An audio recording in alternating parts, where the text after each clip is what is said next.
curious about something. What do you think? What it is? What is? Was it about you specifically that was different that allowed you to become number one at all of these different? It's a great question. Um, I think the thing that I learned over time was that you have to put your whole focus. You have to do all the little extra things that you can do, the things you can control, right? I learned that the three or two times that I really, really, really get frustrated or stressed out, or when I do one of two things. One is I either focus on things that I can't control. And I think a lot of people fall into this. Right. Right. If you're not actually paying attention and saying, what can I control, you're going to get really, really frustrated.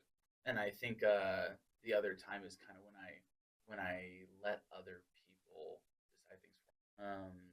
But the bigger thing there was the thing that I realized later was that your routines and your habits are the things that are going to make you number one. And if you're in a sales situation and you got a sales team and you're doing the same thing as everybody else, you can pretty much expect to get the same result.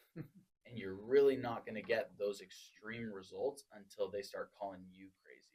Most people call people crazy for jumping into sales in the first place.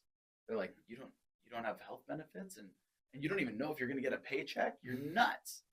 But then as soon as you jump in and you can actually get those guys to call you nuts, it started, I mean, mostly when I started going to bed super early. I'd go to bed at 8, 9 at night. I'd be getting up at least 4, sometimes earlier. I've had times in my life where I was getting up at 2:57 just because I wanted to beat all the guys getting up at 3. And I'd post it on my story just to let them know I was ahead. And it was just like, just that mentality that you're ahead of them, that you're doing more. I had morning routines. My brother still has one. I printed off for him. Had about 35 different steps.